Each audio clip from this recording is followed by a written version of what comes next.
Hola, buenas Hola, tardes. Hola Antonia, buenas tardes a todos y todas. Mi nombre es Fernanda y en nombre de SEDA Chile estamos muy contentos de que nos puedan acompañar el día de hoy en lo que es la tercera actividad que estamos organizando este año con el Centro de Estudios, que en esta ocasión tiene el nombre de Literatura Interseccional, Animales y Feminismo, Caminos que Convergen.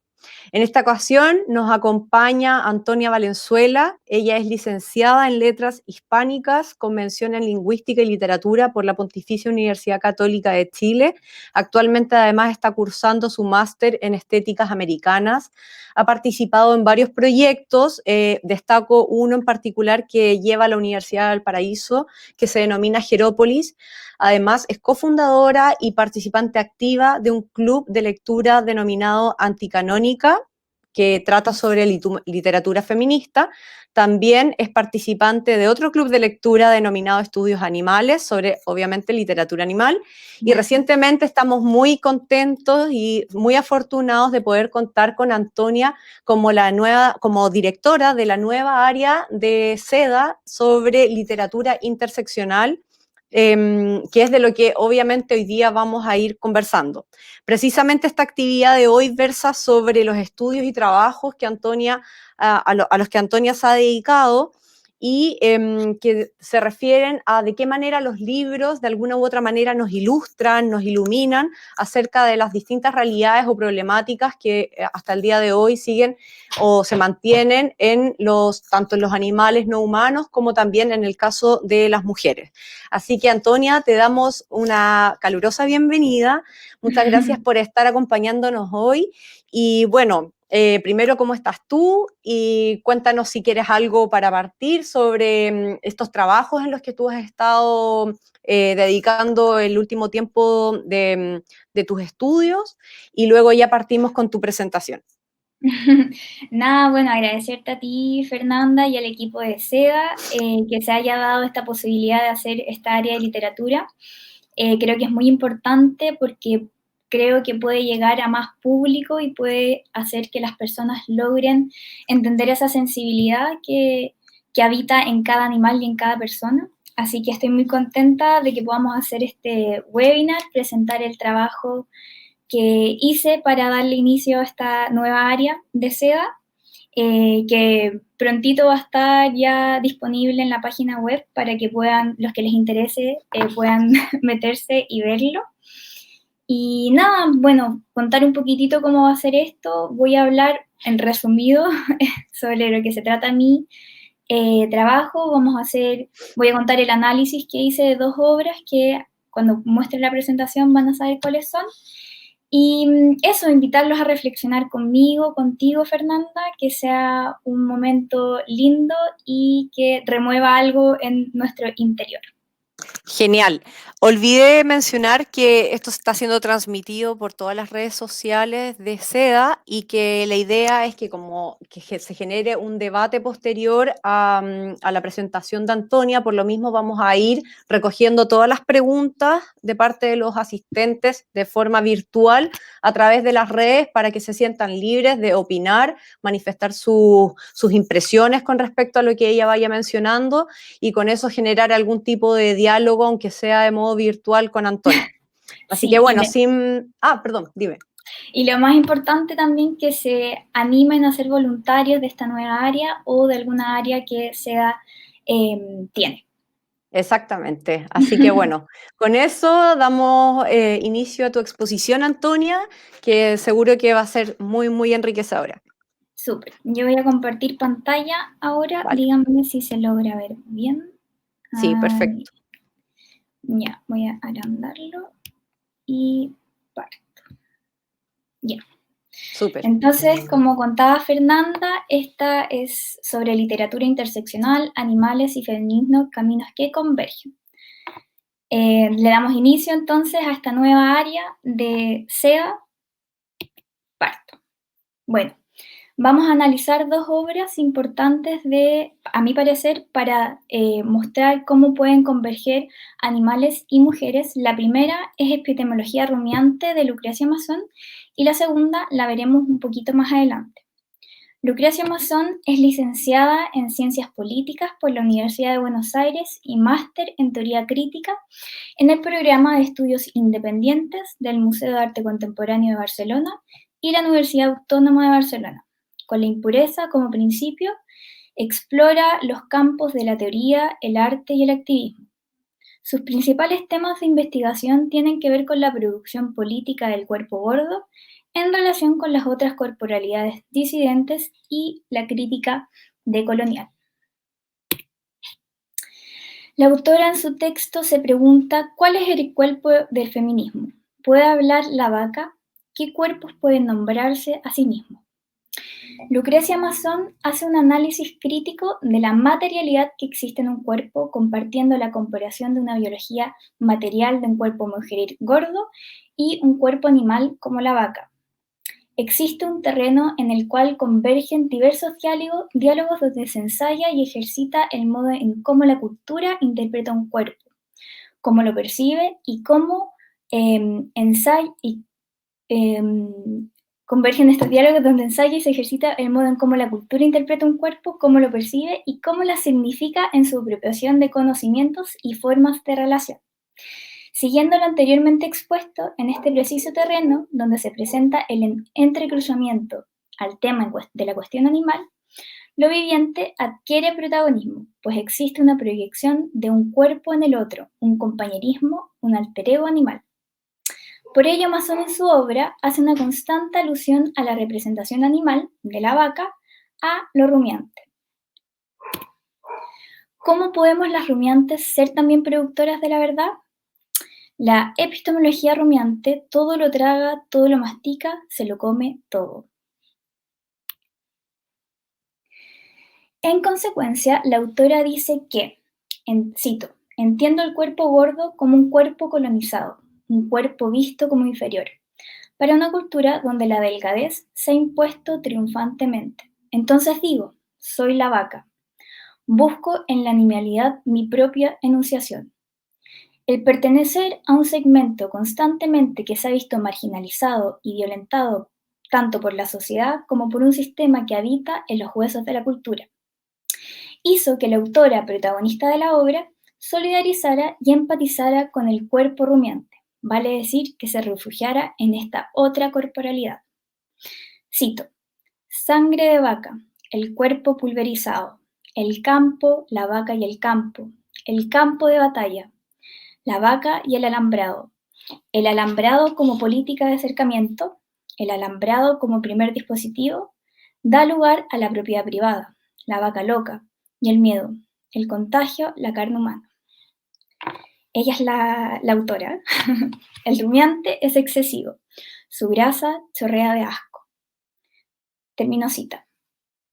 En consecuencia, entonces, la autora dice que entiende el cuerpo gordo como un cuerpo colonizado, un cuerpo visto inferior para una cultura donde la delgadez se ha visto impuesta triunfantemente. Entonces dice, soy la vaca. Busco en la animalidad mi propia enunciación. En efecto, existe en la enunciación de la autora una unión entre la fuerza humano y la animal, como plantea el autor Gabriel Giorgi, la alianza humano-animal y en la figuración de esta indisciplina que resuena con muchos itinerarios y series culturales en América Latina que hicieron de lo animal una amenaza insistente. Entonces, el convocar una unión entre lo humano y lo animal enfrenta un cuestionamiento, puesto que atiende a una concepción de cómo se distribuye la vida en sí, el hacer vivir de un cuerpo viviente. Es decir, cómo en la urbe social y política se elige qué vida se decide proteger y qué vida se decide explotar. Feminismo gordo. La autora dice, el feminismo gordo, que imagino, nadie duda de ser feliz en los desbordes y las extrañezas, y nadie tema los espejos. Pienso en este cuerpo gordo y rumiante como un cuerpo que excede lo humano y que va hacia la máquina y va hacia la animalidad. Entonces existe esta solidarización de los cuerpos animales. Aquí se expone los principios claros que atañe la biopolítica. ¿Qué cuerpos entonces deben ser los subordinados? Se observa que la autora en Epistemología Rumiante plantea: necesitamos nuevos modos de nombrar, arrebatar la posibilidad de relatos de quienes cuentan nuestra historia. De ahí que la epistemología rumiante apuesta por qué es posible pensar y generar relatos desde otros lugares, desde la frontera. Cierro cita. Es importante el movimiento feminista, puesto que, como dice el nombre, es un movimiento, un fluir de ideas y de modo de crear y ejercer una contrahegemonía al espacio que coordina los patrones que se deben seguir. Es un movimiento activo y se encuentra en una constante transformación, y esa transformación permite solidarizar con los cuerpos reflejos, con los cuerpos rumiantes. Cito: el pensamiento rumiante tiene estrías, que son grietas donde habitan sus contradicciones. Es la carne dividida, las marcas quedan y las estrías surcan la piel. El rumiante no consume. El consumo tiene que ver con la velocidad, con cómo se percibe y vive el tiempo. Por ello, entonces, se crea esta alianza humano-animal, humana-animal. Generar otros relatos y desde otra mirada, un ojo que ve más allá, lo que el escenario social y político deja entrever, que actúe entonces el ojo de la sensibilidad para poder articular estos nuevos espacios de visualización con respecto al cuerpo. Se comienzan a habitar territorios compartidos y vistos como espejo, es decir, la vaca es el reflejo de la subordinación, subyugación y maltrato social que ambos cuerpos experimentan. Giorgi expone que la distinción entre adentro y afuera se resuelve como continuidad entre humanos y animales, como inscripción transformada de una vida o un viviente que ya no reconoce las distancias entre especies, como una cartografía de cuerpos. Cierro cita. Ahora, el feedlot. La autora hace una comparación que dice: el rumiante no consume si es cruelmente consumido, y el feedlot representa sus pesadillas. ¿Qué es el feedlot? El feedlot es la técnica ganadera más efectiva hasta el momento de explotación de los animales vacunos. Las vacas se encuentran en filas y van comiendo sin posibilidad de moverse, de unos comedores alargados, del que cada una debe comer sin parar con el fin de engordar para ser vendidas al mayor peso posible. Sirve esta imagen de metáfora para señalar las técnicas de normalización a las que nuestros cuerpos son sometidos. Por lo tanto, se debe ir más allá con la liberación feminista, para avanzar aún más en la liberación de los cuerpos, ver los binarismos y la dicotomía que existe en las concepciones coloniales como los cuerpos racializados, los cuerpos superiores e inferiores, indígenas, no indígenas, sudaca, europeo, los cultos e incultos, etc. Binarismos puros que se encuentran presentes en nuestra forma de relacionarnos y entender el mundo. Por ello, el feminismo y la liberación animal permite repensarnos como figuras de poder en el mundo y optar por un futuro más digno para todas las corporalidades que habitan en este territorio. Para terminar el análisis de esta obra, cito lo siguiente: el rumiante, su carne, su cuero, su lengua, su grasa y sus 4 estómagos reclaman soberanía. De acá vamos a hacer el link de la carne, el cuero, que aparece en Le viste la cara a Dios.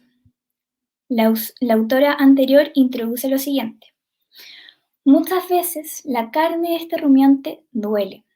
Sabe que hay dolores que se encarnan, que se vuelven carne, y tejidos sangrantes. Gabriela Cabezón Cámara, la que escribe Le viste la cara a Dios, es una de las escritoras y periodista, es una escritora y periodista argentina. Es considerada una de las figuras más prominentes de la literatura latinoamericana contemporánea, además de ser una destacada intelectual y activista feminista.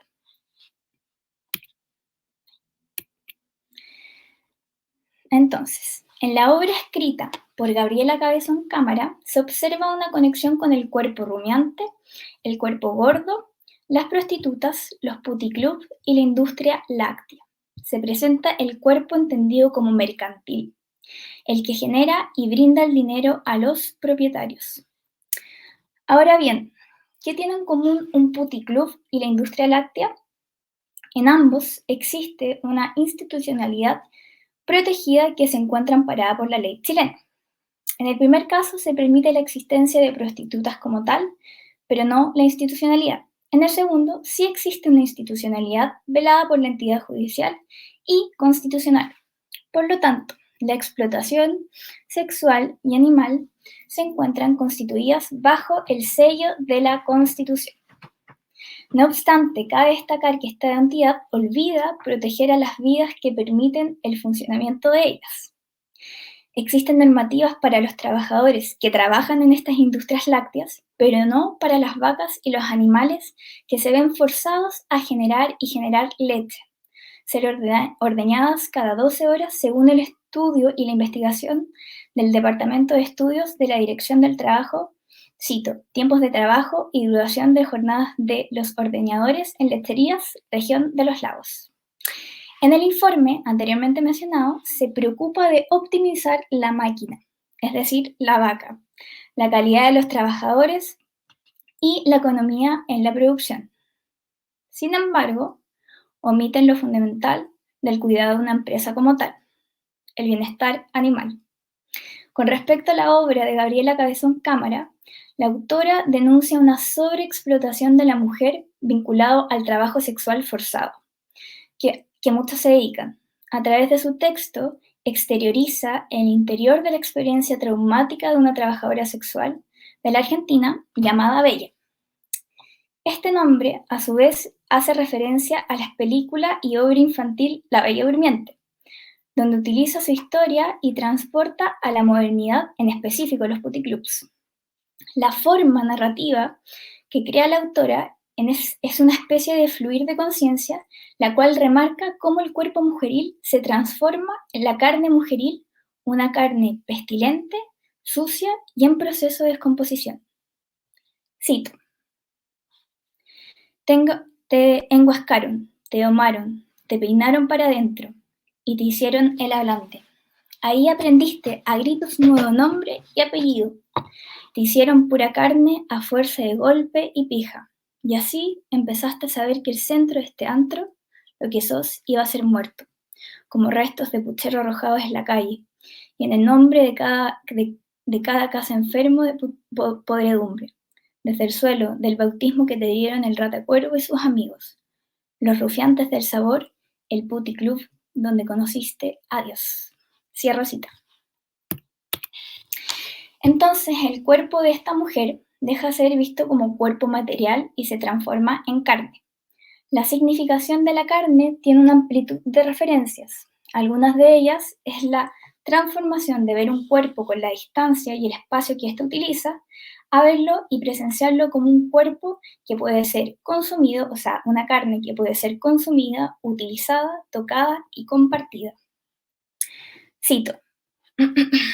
Vos sabes lo que te digo. A la bruja, hija de puta, le encantaría si se le ocurriera cómo hacerlo sin matarte. No te mata porque sos su hacienda, y la rendís viva. Le rinde tu kilo en pie, o mejor dicho, en 4 patas, y eso tiene desventajas. Aunque ella fanfarronea con sus amigos, diciendo que sus putas rinden más que las vacas del estanciero, más poronga de sus clientes. Le gustaría matarte, si no le gustara más hacer guita con tu carne. Pero ay, si fuera así, ¿cómo gozaría ella metiendo sus propios dedos y hundiendo sus propios uñas en tu pobre corazón? Y algo así, con la frula, te estrola, te averia más, te bardea, hasta la pobre alma que te inventaste para irte a los brazos del buen Dios. Cierro cita. La autora, por tanto, trabaja su discurso de denuncia a través de la acción de compartir cómo el trato animalesco se vuelca en persona, es decir, asimilar los rasgos animales existen y cohabitan en la vida humana. Existe un continuum de violencia dentro de los cuerpos mujeriles y animales. Mediante lo anterior, se introduce el concepto de referente ausente propuesto por la autora Carol G. Adams. Este concepto se refiere a cómo el cuerpo humano mujeril no hegemónico se asimila a un pedazo de carne, sucio, magullado, pestilente y fétido. No existe empatía de lo que fue o la vida que existió en ese trozo de carne que un espectador o consumidor presencia.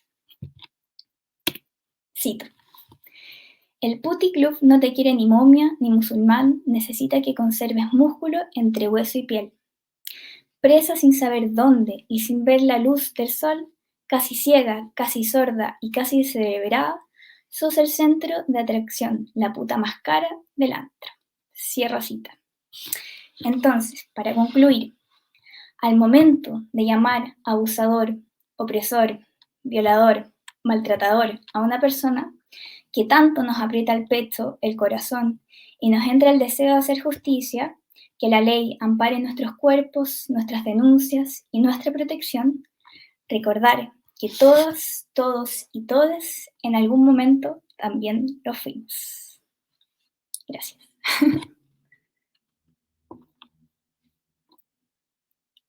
¿Se me escucha?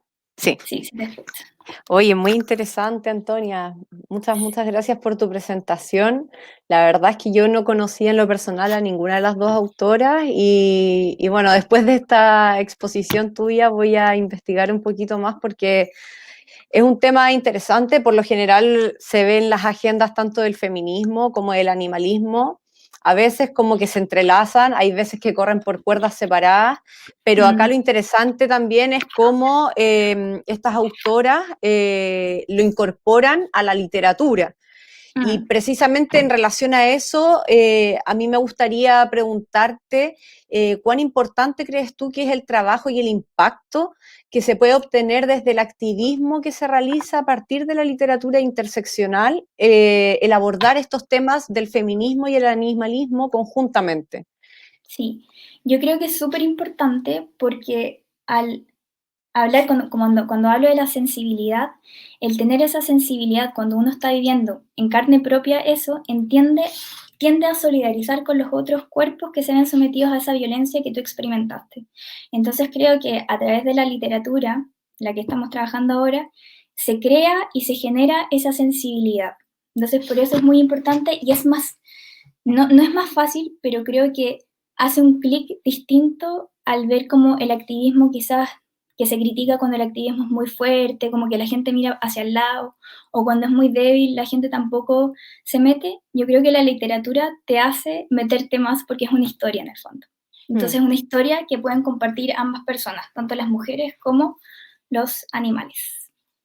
Y a mí me da la impresión que también la literatura agrega algo que quizás hoy en día está un poco en desuso, porque por lo general tendemos hoy en día a utilizar más el Netflix, ver documentales, películas, series, qué sé yo, y por así decirlo, los libros un poco quedan en la biblioteca y no se echa mucho mano a la imaginación. Entonces, creo que es súper importante y debe ser un trabajo muy complejo para las escritoras que tratan de reflejar y transmitir estos mensajes, poder poner en palabras este tipo de vivencias, este tipo de realidades, porque claro, una cosa es mirarlo en la pantalla y hay poco que imaginarse, es bastante evidente, lo cual también puede ser muy aplastante porque es bastante indolente lo que uno mira y observa, pero creo que la literatura agrega este componente de la imaginación que muchas veces hoy en día también se extraña bastante, diría yo, porque estamos como cultura, estamos muy enmarcados y sobre todo ahora que vivimos una pandemia con redes sociales, parece que estamos totalmente encuadrados en las imágenes. Y me parece súper importante que tú hagas mención a este tipo de trabajo y que ojalá las personas se animen a leer este tipo de relatos, como también, por ejemplo, también te podría preguntar a propósito de eso, ¿cuán importantes son los testimonios que estas escritoras pueden recoger en sus libros, en sus escritos, a partir de lo que muchas víctimas les transmiten? ¿Qué Claro. puedes comentarnos en relación a eso? Bueno, en la primera obra de Lucrecia Mazón es su propia experiencia en el fondo, que ella la relata en cómo ella se ha sentido mirada en menos, por eso solidariza con la vaca en el fondo, porque se ve reflejada en ella, entonces más bien su experiencia que cuenta y es una experiencia, como tú dices, como de trabajo de sanar, como todas las experiencias traumáticas le sirven a ella para hacer activismo y a la vez para reflejar una realidad que generalmente se tapa, porque es verdad que como hegemónicamente están en un primer lugar ciertos cuerpos y otros cuerpos no. Entonces yo creo que es muy importante que esta autora y otras más, porque hay muchos libros que hablan sobre el feminismo gordo o literatura sobre el feminismo gordo, plantean que hay que ir más allá para romper estos patrones sociales que no incluyen a todos y dejan muy de lado a muchos cuerpos, a muchas personas y a los animales también. Así es. Y en relación a algo que al principio comentabas, cómo en el fondo estas estructuras hegemónicas y estos dualismos Mm, conceptuales que son jerárquicos y que siempre en el sí. fondo toman o dejan en prioridad a uno, en este caso puede ser la mujer versus el hombre o el humano con el animal. Eh, la cultura influye, sí, influye muchísimo, pero ¿cuánto está influyendo realmente hoy en día el que estemos tan insertos en un sistema como el neoliberal, donde a todo le ponemos un precio, donde hay un mercado excesivo, donde todo Mm, puede llegar a ser mercantilizado?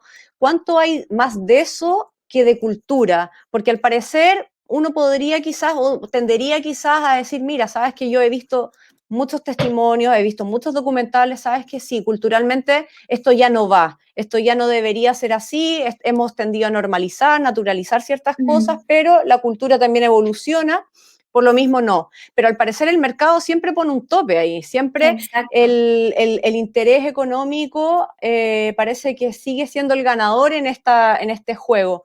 Y eso me recuerda mucho un autor, Sigmund Bauman, él habla sobre la mm, creación de la industria del desecho sí. humano, que podríamos perfectamente relacionarlo también con el desecho en el caso de los animales no humanos. Al final se genera realmente una industria en donde el diferente, el inferior, se vuelve un desecho y, Totalmente. y lo peor es que Son nosotros estos mismos como seguimos cuerpos avalando esto. certificados. Sí, total. Exacto. Y por eso, o sea, la cultura cambia, pero cuando tenés un sistema que está mercantilizado y que te impone, en el fondo, seguir ciertas cosas, que a veces también es súper difícil salirse, la cultura cambia. Aunque yo igual tengo esperanza y soy muy optimista y creo que está cambiando. Gracias a todos estos movimientos como el de las mujeres. Yo creo que gracias a este movimiento se están visibilizando muchas otras cosas y pienso que tiende a cambiar. Ya. Pero también el mercado es súper inteligente y me hizo recordar lo que tú dijiste, que hace un tiempo fue súper como polémico que salieron unos pijamas de los Selknam, no sé si lo viste, que estaban como a la venta Creo que no.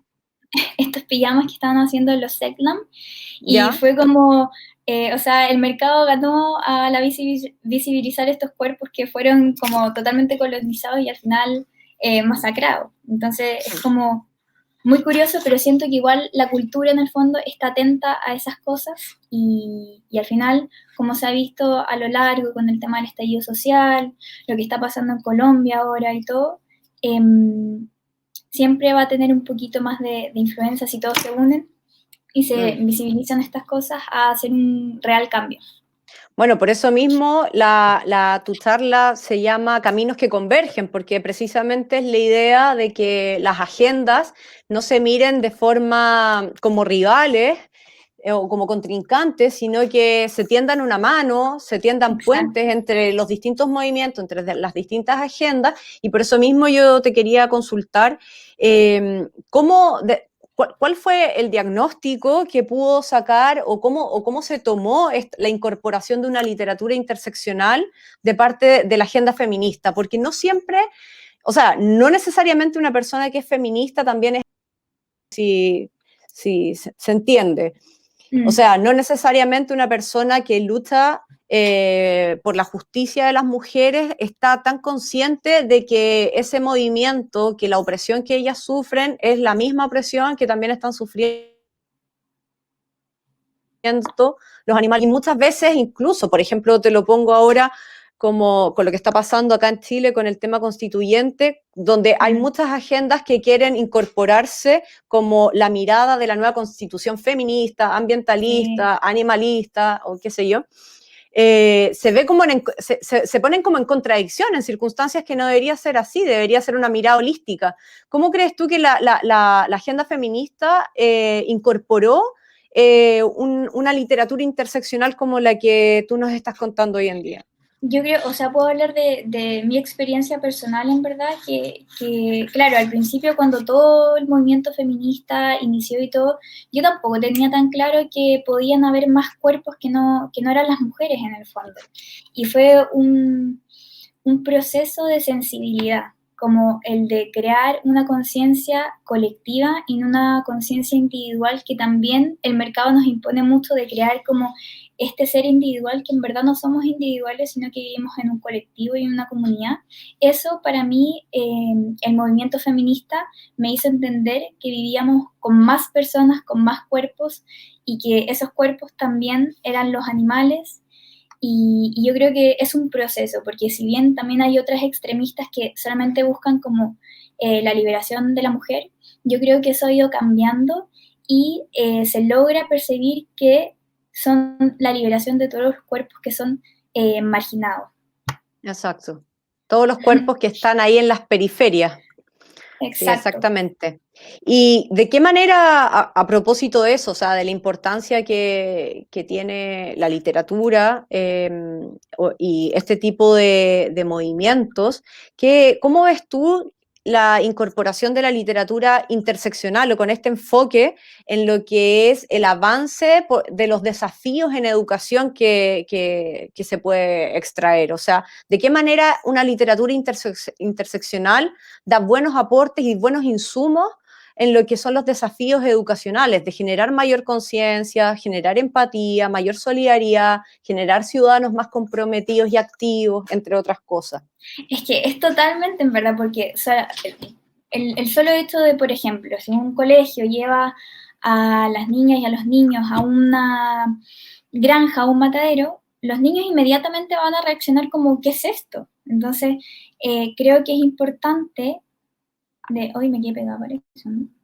No, no, se Creo que es escucha. importante de que desde chicos se cree tanto una literatura en el fondo, que es como mi área, que se enseñe a leer más cosas a los niños, que vean otros yo, otras corporalidades en el fondo, que no solamente se sesgue como en la interioridad, y también ejerciendo eso como actividades como ir a las industrias lácteas, conocer de dónde vienen las cosas, ver, o sea, como dice Carol, ya, ver lo que tú estás viendo en tu plato, en el fondo, de dónde vino, a quién te estás comiendo, y enseñarles desde chiquititos a esos los niños que sea su elección, pero enseñarles, porque yo también no creo que yo cuando chica haya tenido esa conciencia de saber lo que estoy consumiendo. Entonces, al final es una educación, como tú dices, que tiene que estar transversal en todos los sentidos, ya sea como en el área de la literatura, en el área de cómo relacionarse con las personas, con los animales, con el medio ambiente, con la biología, con todo al final. Claro, porque al final la importancia de todo esto es el valor central es la vida, eso es. O sea, tanto Ujú. la vida de las mujeres, de los hombres, de los animales no humanos y en general la vida de las personas que siguen estando muy en las sombras en relación a aquellos grupos o personas que han tenido mayores privilegios, que están dentro de lo que son las estructuras más hegemónicas de las que tú estabas hablando o Mm. que dabas a entender al comienzo. Y por eso mismo yo creo que la educación, como bien dices tú, es el espacio ideal para que se pueda en la violencia que de alguna u otra manera distintos seres humanos y no humanos, que eso es lo importante, por eso tienen que ser caminos que convergen, porque somos un Ujú. todo, vivimos en comunidad, es importante que esa visibilización se haga respecto de todo eso. Sí, exacto, y yo entiendo que es quizás muy ilusorio romper con este mercado que existe, con esta industria.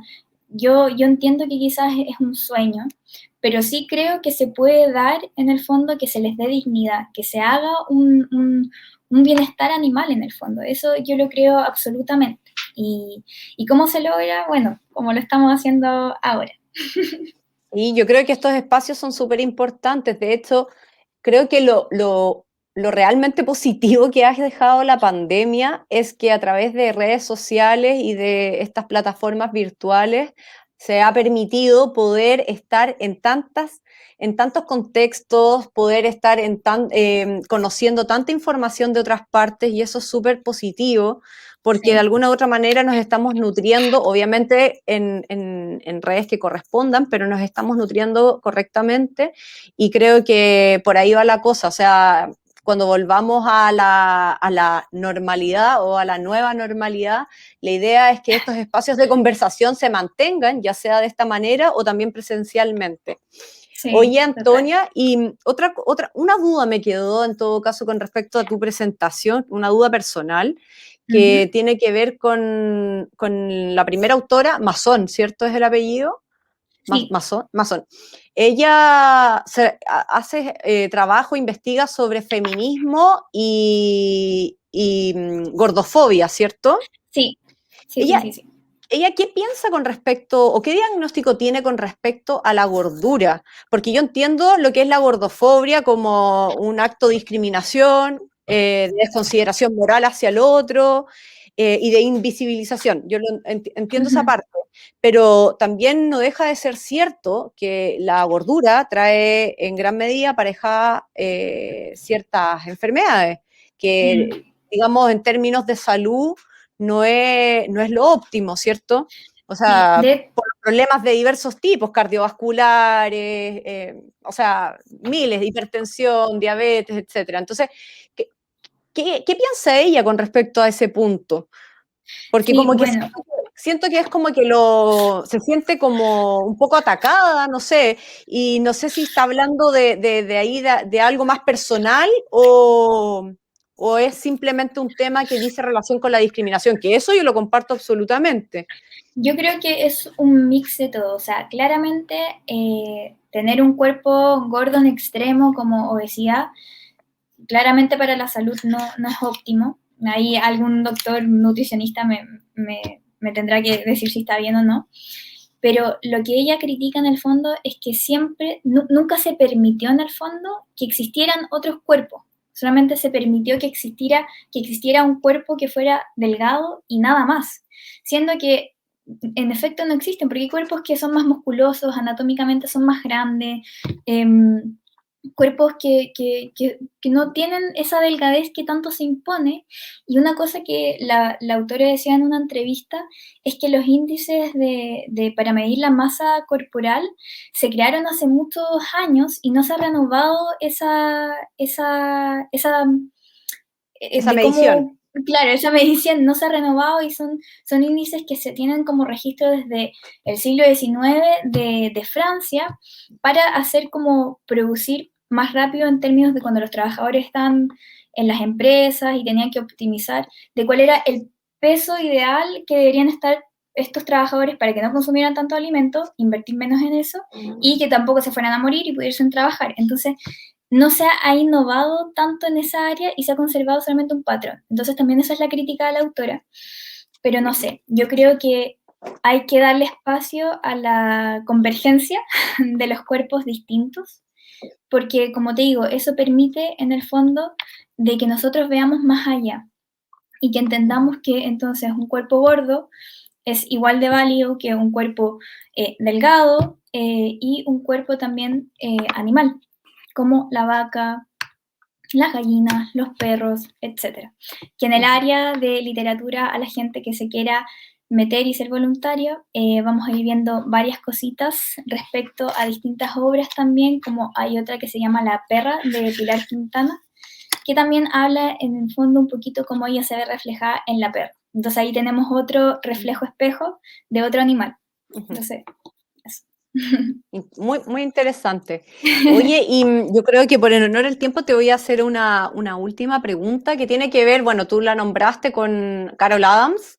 Ella Ujú, publicó un revolucionario libro llamado, me imagino que tú obviamente lo debes saber, La política sexual de la carne, en 1990. Entonces, ujú. la pregunta es si crees tú que han cambiado ciertas realidades que ella denunció en su momento, como por ejemplo, los medios de comunicación normalizan e hilan conjuntamente la misoginia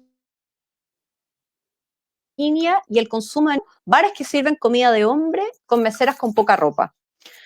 O bien, te pongo otro ejemplo, el significado de la carne es reproducido cada vez que se sirve y se come. La comida en general y la carne en específico, como el cuerpo femenino, es un sitio de placer visual o una carnada para la mirada. ¿Crees tú realmente que al día de hoy estas realidades o estas percepciones o esquemas mentales que nosotros tenemos como sociedad, hablo en términos abstractos y generales, han ido cambiando o se mantienen? Y digamos, por qué no han cambiado si es que hay, hay tanto conocimiento y se dice tanto sobre esto?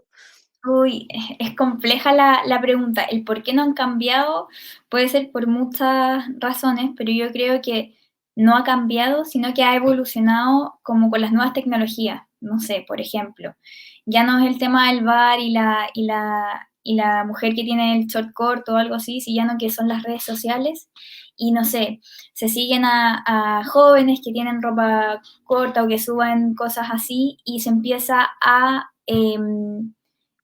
hacer como un espacio de abuso y se sigue viendo a estas niñas o mujeres como carne. Entonces yo creo que se ha mantenido, pero ha evolucionado como a medida que las tecnologías avanzan también. Y como solución, bueno, lo mismo, o sea, seguir levantando la bandera como de lucha y visibilizar estas cosas que no están bien, porque se ha logrado mucho, o sea, no sé, que en las universidades existan también protocolos de acoso, es como un gran logro, antes no existían, y aunque no sean lo mejor, eh, al menos hay esa instancia de que tú puedes denunciar. También creo que la red social ha permitido el tema de las funas, que tú puedes denunciar también, y eso también ayuda a que se rompa este esquema que ha estado tan em, impuesto, como dice Carol G. Adams. Ujú. Oye, Antonia, muy, muy clara, en verdad, tu exposición ha sido súper interesante, de verdad, y yo creo que me voy a meter a averiguar un poco más de las autoras que mencionaste, pero antes de terminar, me gustaría que nos dejaras alguna reflexión final sobre estos temas y que, bueno, extiendas la invitación al público para que se unan como voluntarios, en el caso que quieran, que son bienvenidos en esta nueva área de seda que yo Sí, creo que va a tener un gran aporte tanto para el centro como para todos, en definitiva, sí. para todo el público. Totalmente, o sea, invitarlas, invitarlos, invitarles a que sean parte de esta nueva área. Tengo muchos proyectos que necesito de su ayuda para poderlos llevar a cabo. También decirles que la primera obra de epistemología rumiante está en Google, así que si quieren leerla pueden meterse y leerla simplemente. La otra hay que comprarla, pero no es tan cara por si les interesa también leerlo. Y nada, simplemente agradecer estos espacios, agradecer a SEDA que puede hacer posible estos temas, estas temáticas que a veces son tan difíciles y que se pueda dar este espacio en que todos podamos participar. Así que nada, invitarlos a sumergirse en la literatura para encontrar esa sensibilidad que habita en cada uno de nosotros y así poder ver también que existen otras corporalidades como la de los animales. Gracias, Antonia. Bueno, y nosotros a nombre de SEA nos despedimos. Síganos en las redes sociales que vamos a estar subiendo nuevas actividades. Prontamente se viene una en junio.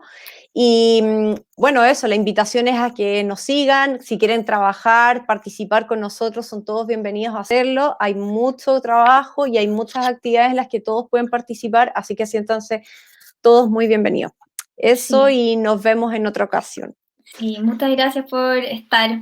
Un abrazo. Gracias, un abrazo. Chao, Antonia. Chao, Gracias. Chao chao. a todos.